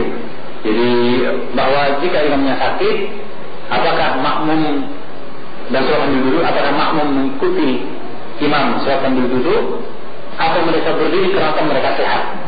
Petunjuk dari hadis Nabi Sallallahu Alaihi Wasallam menunjukkan kepada kita bahwa makmum duduk mengikuti imam, meskipun imam sakit dan makmumnya sehat semua. Kenapa? Karena ada hadis yang sahih tentang masalah ini, di mana Nabi hadis mutakali Bukhari Muslim dari hadis Abu Hurairah maupun hadis Aisyah radhiyallahu anha, ketika Nabi sholat sambil duduk karena sakit, maka ketika akan bertakbir beliau melihat bahwa para sahabatnya sedang berdiri semua, maka beliau berisyarat dengan tangannya untuk duduk, kemudian berkata kepada mereka bahwasanya inna maju yang imamkan nabihi, sesungguhnya imam diangkat untuk diikuti. Maka kata Nabi, "Faida kabbara fakabbir." Maka imam bertakbir, bertakbirlah kalian. "Faida raka'a farka'u, wa idza rafa'a farka'u, wa idza sajada fasjudu, wa idza shalla qa'idan fasallu qu'udan ajma'un." Maka imam diangkat untuk diikuti. Jika dia bertakbir, takbirlah kalian. Jika dia rukuk, maka rukuklah kalian. Jika dia bangkit dari rukuk, maka bangkitlah kalian. Jika dia turun sujudlah kalian. Dan jika dia salat sambil duduk, maka salat sambil duduklah kalian. Dan di sini Nabi tidak menegaskan, tidak menjelaskan bahwa kecuali kalau kalian sehat-sehat saja. Tidak. Pokoknya kalau imam salat sambil duduk, maka kalian pun salat sambil duduk. Dan terbukti Nabi mengingatkan, bahkan dalam hadis lain Nabi mengingatkan mengatakan bahwa hampir saja kalian berbuat seperti perbuatan orang-orang Persia dan Romawi, di mana mereka berdiri sedangkan raja mereka duduk.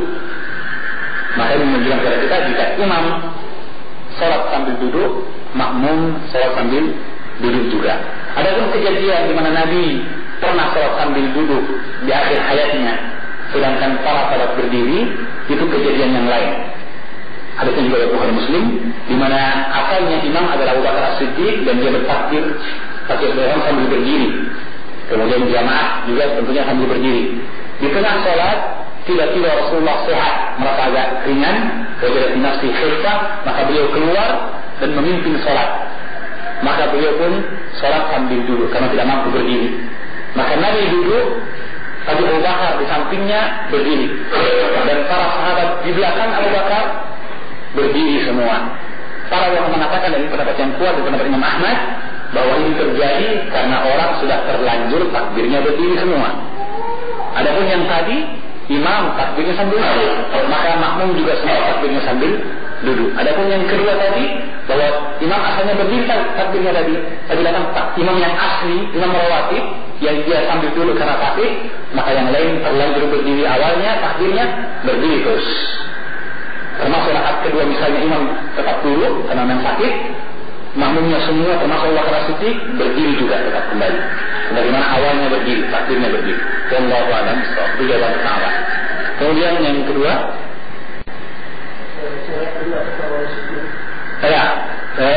apakah boleh sujud sambil begini? Ya, boleh sujud sambil duduk.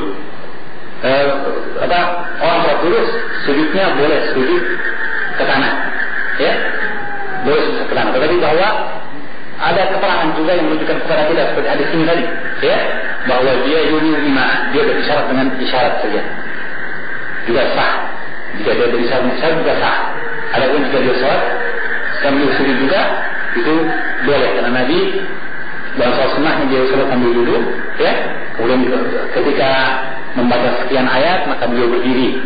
Fawaka wa huwa qaimun, maka dia pun cukup dalam keadaan dia berdiri, kemudian dia bangkit lagi, kemudian dia sujud. Ya, wallahu a'lamu bis-shawab. Ya. Kemudian tentang sholat sambil berbaringnya ini bagaimana? Nah, sholat tentang berbaringnya ada dua pendapat antara para ulama. Pendapat Imam Abu Hanifah bahwa sholatnya sambil terlentang katanya. Dan sambil terlentang berarti kalau kita di sini, kepala di sebelah timur, kaki di sebelah barat, karena menghadap ke kiblat kata mereka. Ini pendapatnya Imam Abu Hanifah. Jadi begini sholatnya ya. Dan itu istirqa, terlentang, menghadap ke atas dengan meninggikan kepala, katanya sudah menghadap ke kiblat. Ini pendapat Imam Abu Hanifah. Beliau berdalil dengan keterangan-keterangan yang katanya mutlak tentang masalah sholat sambil duduk itu. Dan di antara keterangan tersebut adalah riwayat tadi tentang setengah pahala sholat yang berbaring, mustajian, setengah pahala orang yang duduk, mustajian, naiman, tidur berbaring, kan? Secara mutlak ini umum. Tapi jumhur berpendapat, Imam Malik, Imam Syafi'i, Imam Ahmad berpendapat tidurnya tidur berbaring menyamping. Dan itu pendapat yang paling kuat. Mengapa? Karena zahirnya hadis Imran bin Husain mengatakan fa'ala jambin. Fa'ala jambin artinya jambin sisi kanan atau sisi kiri. Fa'ala jambin, maka baring ke sisi. Dan kita dapatkan kalau begitu berarti jika kiblat ke sini, kepala makmum adalah di sebelah utara, kakinya sebelah selatan, dan kemudian dia miring menghadap ke barat. Ya. Kalau ada pertanyaan, kalau begitu bagaimana dengan hadis yang mengatakan naiman, setengah pahala orang yang tidur, yang mutlak naim ini? Dikatakan bahwa ya, naim kan tidur, dalam contoh sunnahnya Nabi, tidur pun seperti itu. Tidur menghadap ke kiblat itu begitu. Ya. Dan jenazah jika dikuburkan, apakah dikuburkan dengan kaki, dengan kepalanya di sebelah timur untuk menghadapkan dia ke kiblat? Tidak kan? Juga kepalanya di sebelah utara untuk menghadapkan ke kiblat. Kalau begitu, pendapat yang kuat dari pendapat para ulama adalah menghadap ke barat dengan berbaring miring, ka'ala jambin. Itu pendapat yang kuat. Ya, tentu saja dia kalau tidak memungkinkan, misalnya bahwa orang itu punya penyakit gula dan itu ada pada sisi tubuhnya misalnya, dan tidak mungkin ya dia berkali itu sehingga dia harus berbaring tegak begini, maka la yukallifullahu nafsan illa wus'aha. Allah tidak memberikan beban di luar kemampuan manusia itu. Tetapi hukum asalnya bahwa sholat yang benar bagi orang yang sakit adalah sambil berbaring miring. Nah, ada khilaf di antara para ulama. Miringnya ke mana? Apakah harus miring ke kanan saja dengan menekan sisi kanan, atau boleh miring yang lain? Yang rajih dari para ulama boleh kiri atau kanan. Dua-duanya sah. Tetapi Nabi tentunya lebih senang mendahulukan yang kanan. Mengapa dikatakan boleh kiri kanan? Boleh juga begini. Artinya boleh kepalanya di sebelah selatan, kakinya sebelah barat. Kepala utara boleh. Kenapa namanya? Karena hadisnya mengatakan fa'ala jambin, yaitu berbaring dengan sisinya. Sisi apa disebutkan dalam hadis? Tidak disebutkan. Sisi kiri atau sisi kanan. Sehingga pendapat mengatakan bahwa boleh, yang mana mudah bagi mereka. Tetapi kita dapatkan keterangan yang mutlak yang umum dari hadis Aisyah Bukhari, karena yujibu tayammum fi tuhuri wa fi sya'ni kulli, fi tanahuli wa fi sya'ni kulli. Nah, Nabi senang sekali untuk mendahulukan yang kanan, untuk dia ketika dia bersuci, ketika pakai sandal, dan dalam semua keadaannya, menunjukkan sunnahnya mendahulukan yang kanan. Seperti berwudu sunnahnya pakai apa? Mendahulukannya mana? Yang kanan. Kalau yang kiri dulu, sah wudunya tidak? Sah wudunya. Ya? Kalau berpendapat sah wudunya.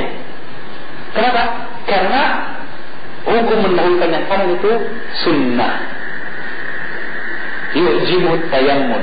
Tapi kalau ada yang pakai kiri, maka sah wudunya.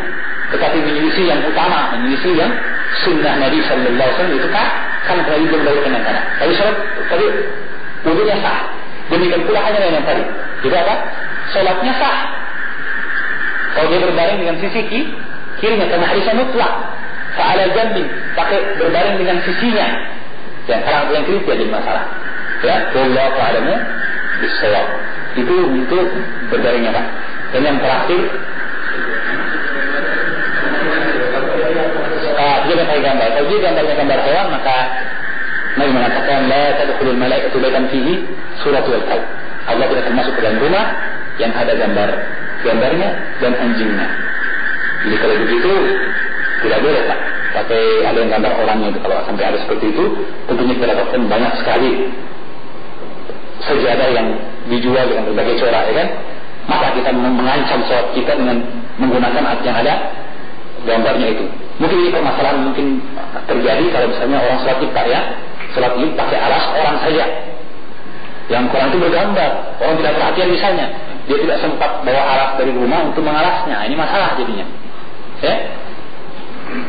Maka permasalahan ini. Tetapi apakah sholatnya sah?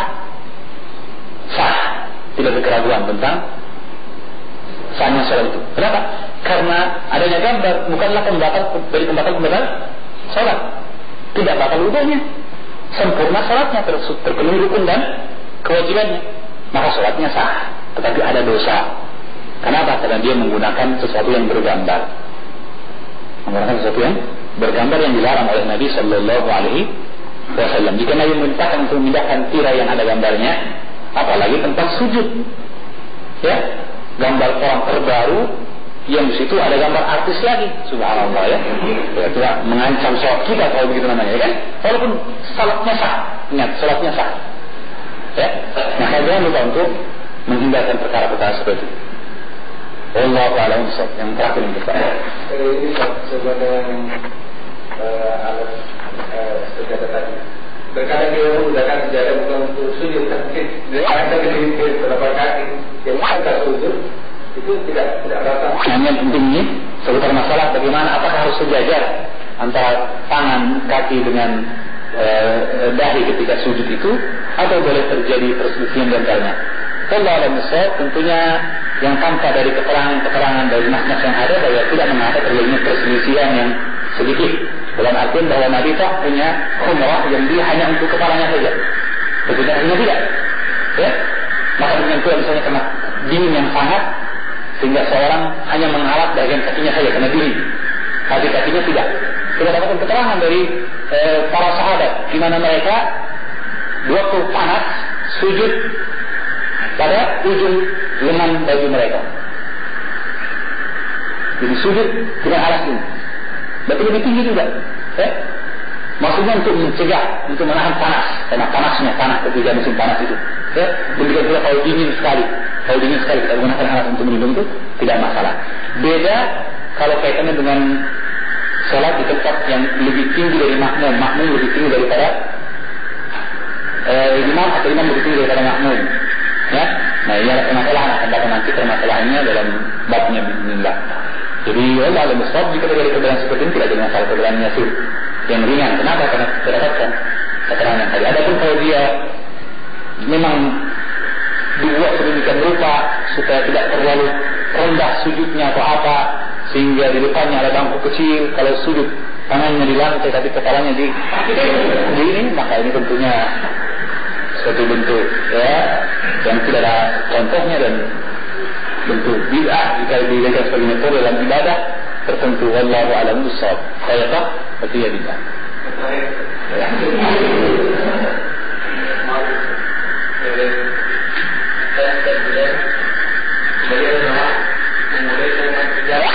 Terus bagaimana hukumnya orang yang memakai sejadah kan kepada masyarakat ini pakai sejadah? Tentunya merapatkan shawf adalah kewajiban. Bahkan dia adalah wajib menurut pendapat yang kuat di antara para ulama. Dengan dasar hadis sahih Bukhari Muslim, Nabi bersabda, "Inna iqamatis sufufi min iqamatis shalah." Sesungguhnya menegakkan soft adalah bentuk dari menegakkan salat. Dalam kata lain, inna iqamatus shuf min tamamis salat. Maksudnya menegakkan soft bukan bentuk kesempurnaan tamam salat. Sehingga orang mengatakan kalau itu kesempurnaan, boleh juga jika itu sempurna, artinya tidak apa-apa salatnya juga sah. Ya. Tapi dalam hadis riwayat yang lain dari Sahih Bukhari Muslim, yaitu min iqamatis salat, menunjukkan wajibnya. Kenapa? Karena wajib kita menegakkan salat. Waqimus salata liduluki syamsi ila ghasaqil lail. Bahwa disebutkan dalam ayat iqamatis salat, menegakkan salat. Dan yang mengatakan bahwa inna taswiyatas sufuf, meluruskan salat min iqamati as-salat, dari bentuk menegakkan salat. Berarti orang yang tidak meluruskan salat itu dia menegakkan salatnya. Allahu a'lam bishawab, ya. Maka kalau begitu ini wajib. Tapi kalaupun terjadi kerenggangan, salatnya sah. Tapi dosa bagi orang yang melalaikannya dan bagi imam yang tidak mengingatkannya. Nah sekarang kalau begitu, sejadah, tentang yang bolehnya sejadah, itu bukan berarti mereka membolehkan terjadinya renggang dalam suatu masalah lain. Dan orang mungkin cenderung menganggap bahwa kalau ada sejadah yang saya bawa dari rumah, tidak boleh ada orang lain menginjakkan kakinya di sini. Tidak. Atau pamali, salah satu rasanya ini sebelahnya injak, sebelahnya tidak. Ya, maka sebenarnya bahwa pakai sejadah tadi boleh, menurut pendapat sebagian ulama, ya. Tetapi itu bukan berarti melalaikan apa yang menjadi kewajiban dari meluruskan dan merapatkan shaf. Wallahu a'lam bishawab. Jadi kalau begitu tidak mengapa pakai sajadah, satu sajadah berdua. Kenapa? Kita dapatkan sebuah riwayat di mana dari Ummu Salamah, di mana para wanita sahabiyah keluar salat Id dengan memakai jilbab, dan jika tidak ada, kata Nabi, hendaklah memakai kainnya saudaranya. Artinya saudaranya pakai jilbab bersama.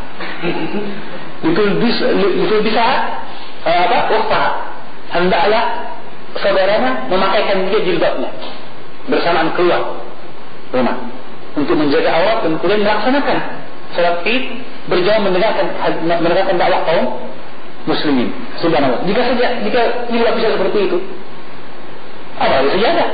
Ya? Maka tidak pelit untuk sejadah diinjak orang lain. Tidak. Pakailah sejadah, sehingga 2 sejadah dipakai 3 orang tidak masalah. Ya? Daripada kita membawa sholat kita ke dalam bahaya. Sudah bertahun-tahun melakukan sholat, tapi ternyata Nabi masih mengatakan sesungguhnya belum menegakkan sholat. Kenapa? Masih melalaikan taswiyatus sufuf. Tapi ingat ya, sekali lagi, sholat orang itu sah. Ya, wallahu a'lam. Bedakan antara sholat biasa dengan sholat yang sah tapi dengan dosa. Wallahu a'lam bishawab. Saya kira ini dan itu menjadi akhir dari pertanyaan. Yang benar itu dari Allah Subhanahu wa taala. Jika salah bersumber dari syaitan, Allah bersumber takdiri.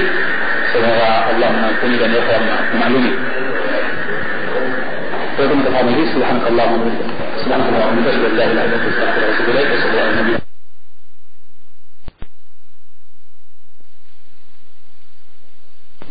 merupakan syarat dan rukun dalam sholat. Maka tidaklah sah sholat seseorang dalam keadaan dia mampu untuk berdiri, namun dia menyelenggarakannya dalam keadaan duduk, ya, kecuali untuk 3 keadaan yang telah kita bahas kemarin, yaitu untuk keadaan orang yang sakit, kemudian sholat sunnah, dan dalam keadaan ketakutan yang sangat. Nah, dikecualikan itu dalam masalah ini adalah keadaan orang yang sholat di atas perahu. Sholat di atas perahu didasarkan kepada hadis yang sahih dari Abdullah bin Umar. Tatkala Nabi sallallahu alaihi wasallam ditanya tentang sholat di atas perahu, sudah Nabi sallallahu alaihi wasallam sholat di safinah. Nabi ditanya tentang sholat di atas perahu, faqala, maka dia bersabda, "Shalli fiha qa'ima illa an takhafa al-gharq." Salatlah di atas perahu itu sambil berdiri, kecuali jika engkau khawatir dari tenggelam. Maka dari ini menunjukkan kepada kita bahwa memang hukum asal sholat adalah begini. Karena itu juga Nabi memerintahkan untuk sholat, ya sholat sambil berdiri. Tetapi dia mengatakan kecuali jika kamu khawatir tenggelam karena goyangan perahu dan sebagainya, maka khawatir. Maka kalau begitu itu berarti boleh sholat sambil duduk. Boleh sholat sambil duduk. Dan sholat atas perahu ini meskipun dia sholat wajib, bukan hanya sholat sunnah yang dibolehkan seperti di atas onta atau kuda, sholat sunnahnya Nabi, ya, tetapi juga sholat wajib. Kenapa? Karena sesungguhnya tidak mungkin kita menghentikan perahu dan kemudian sholat dia di atas daratan, karena perahu itu kan kalau Nabi sholat sunnah di atas kendaraan di daratan, maka jika dia sholat wajib maka dia turun dari kendaraannya. Mungkin dalam hadis yang lalu kita bahas, ya, ada yang dari perahu maka tidak memungkinkan.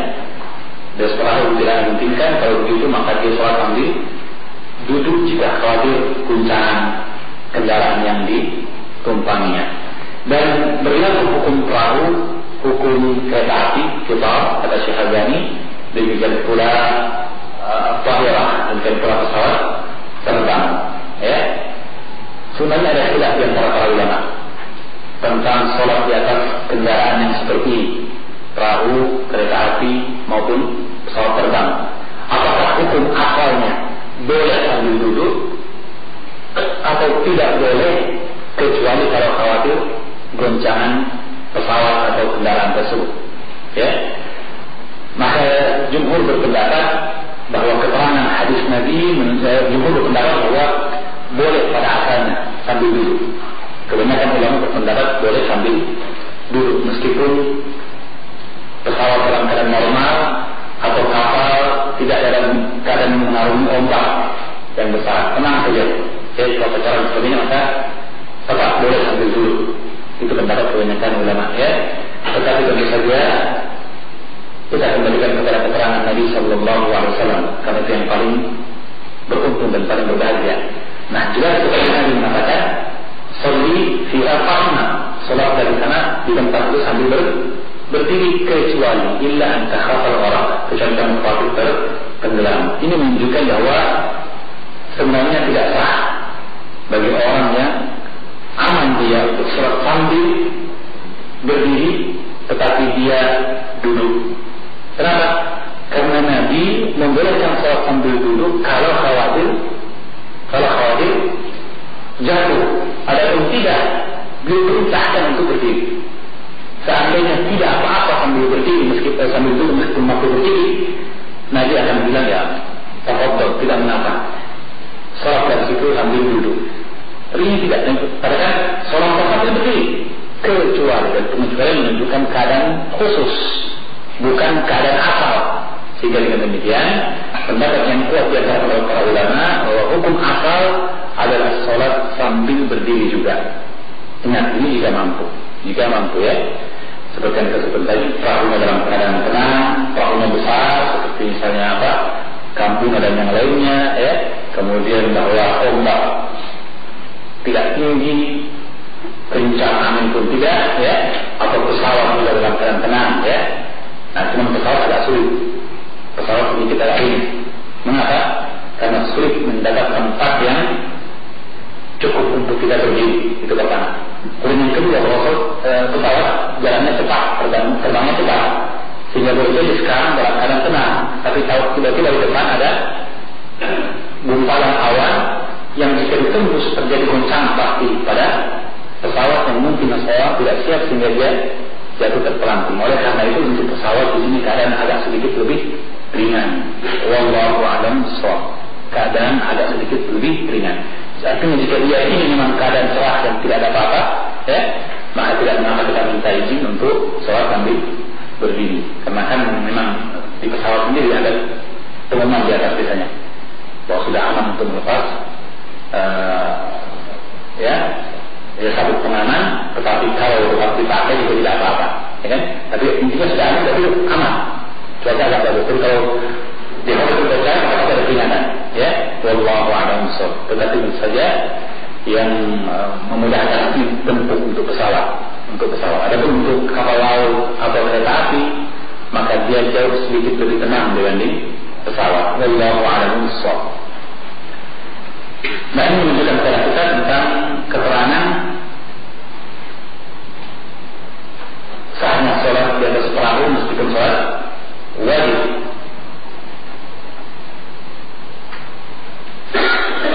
Kemudian pendapat yang mengatakan tentang tidak sahnya sholat sambil duduk dalam perahu saja, kalau dia mampu untuk berdiri dan tidak khawatir jatuh, ini adalah pendapat dari Abu Yusuf dan Muhammad bin Hasan Asy-Syaibani, keduanya dari mazhab Abu Hanifah, juga Zuhar dan mazhab dari Imam Asy-Syafi'i. Bahwa tidak sah sholat orang menggunakan kendaraan dalam keadaan mampu berdiri dan tidak khawatir jatuh, tapi dia sholat sambil duduk, tidak sah. Saya lagi pendapat dari Imam Abu Yusuf dan Muhammad bin Hasan Asy-Syaibani, keduanya murid dari Imam Abu Hanifah, kemudian Zuhar, muridnya Imam Abu Hanifah, dan Syafi'i dan Imam Asy-Syafi'i. Kemudian perkara yang berikutnya adalah walamma akanna sallallahu alaihi wasallam wa kabura ittakhadha umudan fi musallahu ya'tamidu alaihi. Dan disebutkan bahwa kala Nabi sallallahu alaihi wasallam telah semakin lanjut usianya dan telah tua, maka beliau ittakhadha umudan, beliau mengambil semacam tongkat, tongkat atau tongkat, ya, di tempat dia salat, ya'tamidu alaihi, yang dia berpegang kepada tongkat tersebut sambil salat. Tentunya berpegang kepada tongkat berarti beliau berdiri. Dan ini keterangan yang kuat menunjukkan kepada kita bahwa hukum asal dalam salat adalah berdiri dalam hukum. Ya, seperti yang telah dijelaskan dari hadis Imran bin Husain, kata Nabi ketika Imran bertanya kepada Nabi tentang salat, kata beliau, "Shalli qa'iman." Salatlah engkau sambil berdiri. Fa'ilam tastati', jika tidak mampu, faqa'idan, barulah sambil duduk. Fa'ilam tastati' fa'ala jambin, jika tetap tidak mampu, maka barulah sambil berbaring dengan sisi tubuhmu, fa'ala jambin, ya. Maka ini menunjukkan kepada kita hukum ini berlaku hukum asal. Bagaimana tidak, Nabi dalam keadaan tua toh tetap berusaha untuk berdiri meskipun itu sambil berpegang kepada tongkat. Wallahu a'lam bishawab, ya. Dan hadisnya sahih dari Abu Dawud dan Al-Hakim dari hadis Wadusah dari Ummu Qais binti Mihsan, Diambil faedah dari hadis ini oleh para ulama bahwa dibolehkan untuk bersandar ketika berdiri atau berpegang ketika berdiri pada tiang umud atau tongkat, apakah karena usia yang telah lanjut atau karena kelemahan pada tubuh, dibolehkan dan itu tidak mengapa, ya.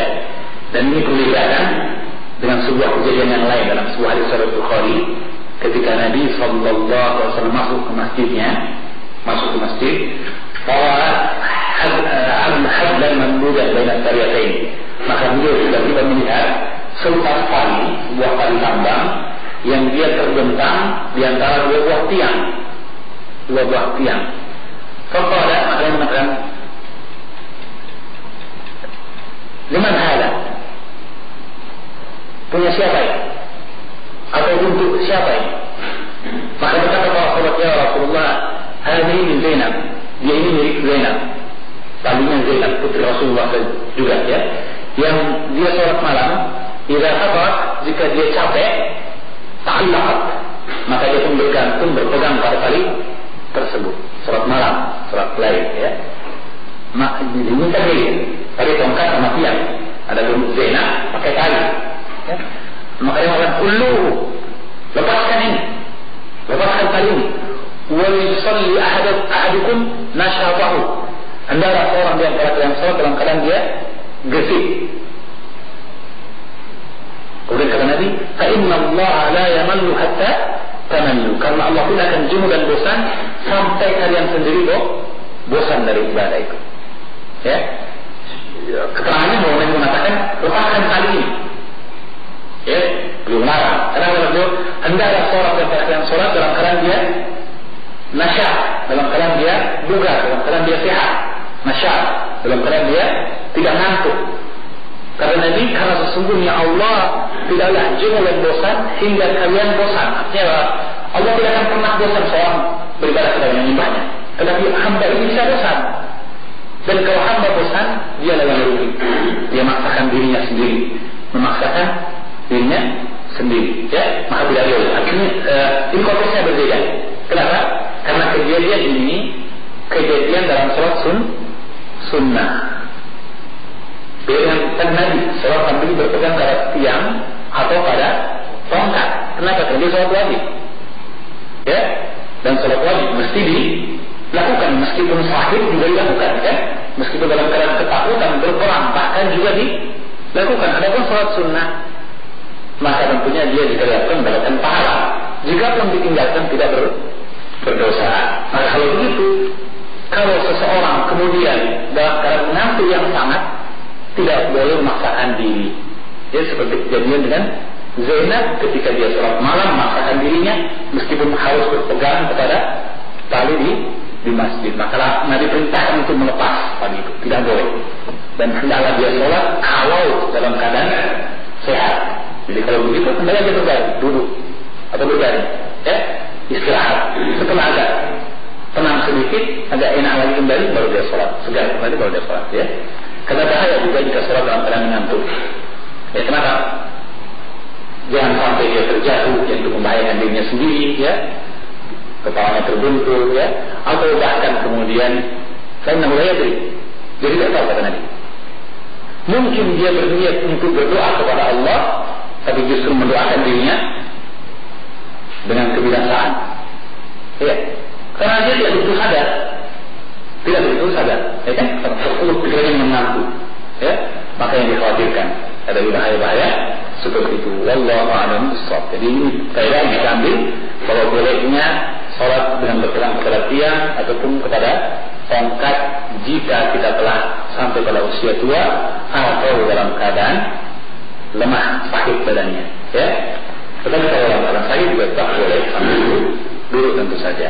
Boleh sambil duduk. Demikian juga orang tua jika dia sudah tidak mampu sama sekali untuk berdiri sehingga dia sholat di atas kursi, maka di bawah kursi baginya tidak mengapa. Tidak mengapa dia sholat di sholat dan kursinya tidak memutuskan sholat. Karena kursi untuk dia, ya, yang dia gunakan untuk beristianah membantu dia dalam sholatnya. Ya, wallahu a'lam bishawab. Perkara selanjutnya adalah tentang masalah al-qiyam wal qu'ud fi salatil lail. Halaman 79 dari kita, al-qiyam wal qu'ud fi salatil lail, berdiri dan duduk dalam salat malam. Artinya hukum salat sambil berdiri dan salat sambil duduk dalam salat malam. Ya. Telah disebutkan dari perkataan Imam An-Nawawi rahimahullah taala, di mana beliau berkata bahwa telah bersepakat para ulama tentang bolehnya salat sunnah sambil duduk. Ingat, telah bersepakat para ulama bolehnya salat sambil duduk meskipun mampu berdiri dalam salat sunnah. Dalam salat sunnah. Ya, kenapa? Karena ini terang-terang yang banyak dalam masalah ini. Dan Imam Syaukani menyebutkan penjelasan seperti ini pula dalam kitab Nailul Awtar, Syarah Muntakhal Akhbar, ketika Ibnu Taimiyah, nenek dari Ibnu Taimiyah rahimahullah taala, mengumpulkan hadis-hadis tentang salat Nabi sambil duduk dalam keadaan salat malam, salat sunnah. Ya, maka di antara riwayat tersebut, Syekh Adam menyebutkan kepada kita, di antara riwayat tersebut adalah hadis Aisyah radhiyallahu anha. Hadis Aisyah sahih Muslim dan Abu Dawud. وكان صلى الله عليه وسلم يصلي ليلا طويلا قائما وليلا طويلا قائدا وكان إذا قرأ قائما ركع قائما وإذا قرأ قائدا ركع قائدا.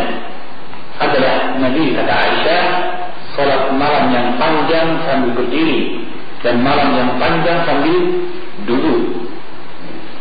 Dan adalah beliau jika membaca ayat sambil berdiri, maka ia pun rukuk sambil berdiri.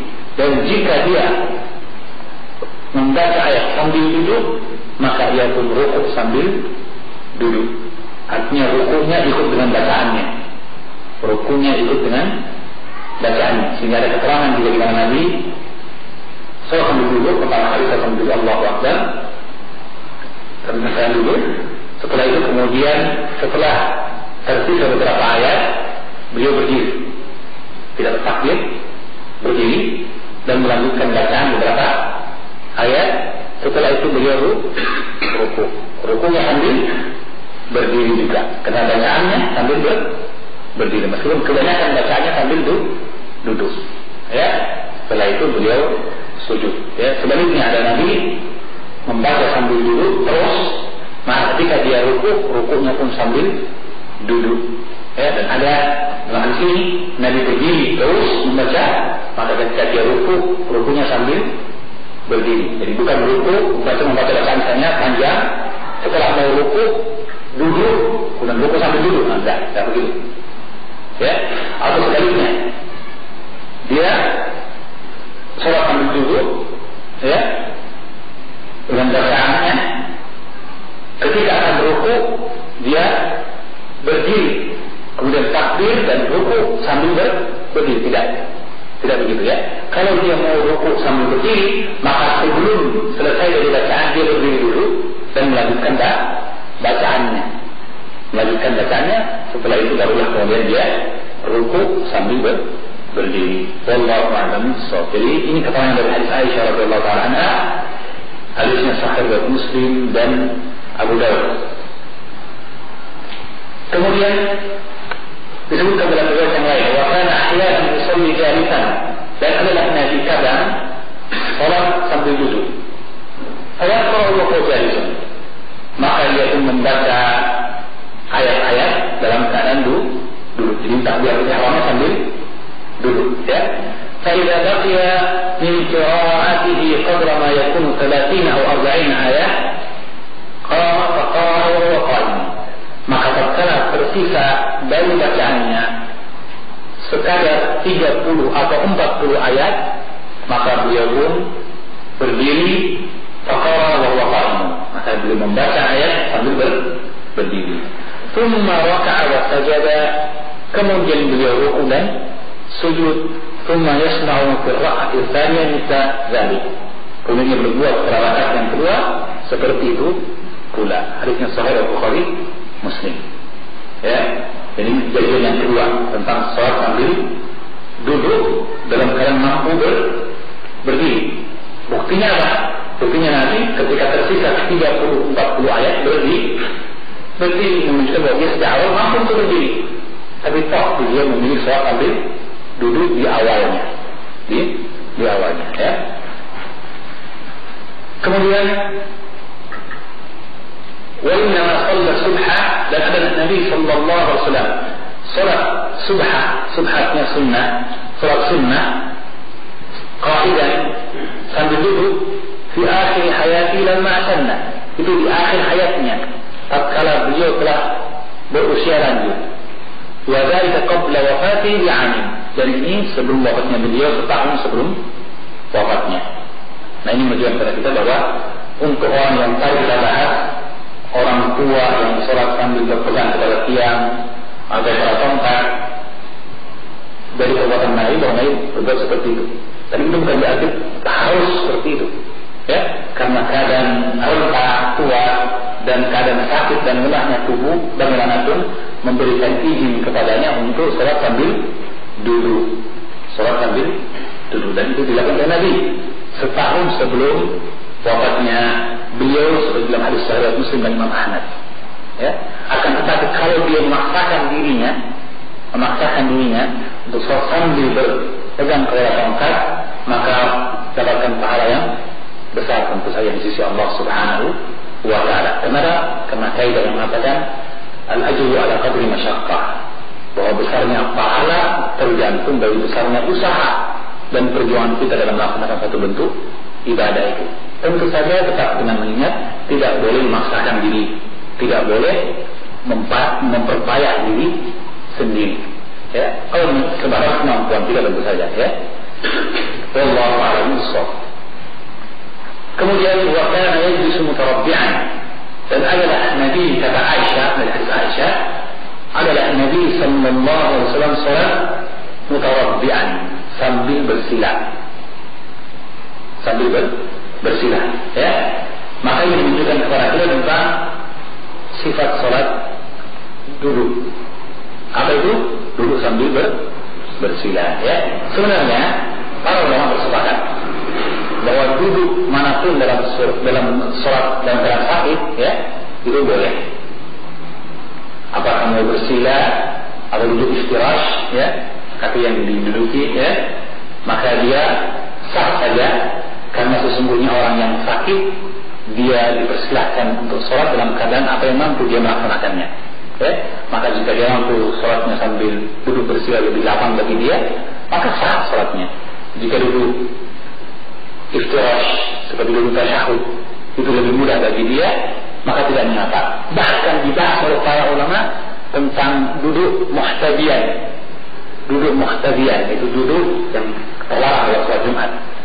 Duduk sambil memeluk mirip-mirip, ya, mirip-mirip ini, ya, duduk sambil memeluk kedua lutut, ya, muhtadiyan, ya, sampai dibahas oleh para ulama bagaimana hukumnya sholat seperti itu bagi orang yang sakit, ya. Alhasil kesimpulannya bahwa apa yang mudah bagi sakit itulah yang dilakukannya, ya. Kalau tidak memungkinkan dia untuk duduk istirahat atau tasyahud awal, tidak memungkinkan juga untuk duduk bersila, maka apa yang mungkin, ya. Dan kalau memang seperti sekarang duduk di atas kursi, ya, maka juga tidak mengapa, ya. Yang penting apa yang dilakukan. Nah, cuma ada khilaf, ada perselisihan antara para ulama tentang mana yang afdal, mana yang afdal. Artinya dalam keadaan orang sakit mungkin untuk duduk, dia bisa memilih duduk apa saja, ya. Mungkin dia mampu berdiri. Nah, mana yang afdal, mana yang utama, ya, mana yang utama? Maka sebagian ulama berpendapat yang utama adalah katanya istirahat, tasyahud, gitu katanya. Karena dia lebih mudah, ya, dan dia diantara duduk dalam sholat, ya kan? Tasyahud awal dan tasyahud akhir, istirahat atau tawadhu, ya. Dia ada contoh dalam sholat maksudnya. Kalau itu yang utama, ya, itu pendapat sebagian ulama. Tetapi kebanyakan ulama berpendapat bahwa yang afdal, yang utama adalah sholat mutarabbi'an, sholat sambil bersila. Mengapa? Alasan mereka pertama adanya hadis Aisyah yang menunjukkan kepada kita bahwa Nabi jika sakit sholatnya sambil bersila, dan tidak mungkin Nabi mengambil apa yang mafdul, apa yang tidak begitu utama, atau meninggalkan yang utama dan mengambil yang tidak begitu utama. Pastilah Nabi selalu mengambil yang terbaik, ya. Itu pertama. Kemudian mereka juga berdalil dengan keterangan-keterangan yang datang dari asal-asal para sahabat, sholat sambil mutarabbi', sholat sambil bersila, ya. Dan ini adalah pendapat yang kuat, dan dia adalah pendapat dari Abdullah bin Umar, Anas bin Malik, Muhammad bin Sirin, Mujahid, Laith bin Sa'ad, Abu Yusuf, dan satu riwayat dari Imam Asy-Syafi'i bahwa yang utama, yang afdal adalah salat sambil bersila, salat sambil bersila, ya. Baik, saya kira jelas tentang salat sambil duduk, ya. Jadi mana yang utama? Salat sambil bersila. Iya, dalam keadaan duduk juga. Jadi Allahu Akbar dalam keadaan duduk seperti takbiratul ihram ketika kita berdiri. Hanya saja bersedekahnya sama. Tapi ketika dia ruku, maka dia ruku hanya dengan isyarat atau mendorongkan tubuhnya. Allahu Akbar. Ini yang ada dari sholat dalam keadaan sakit, ya.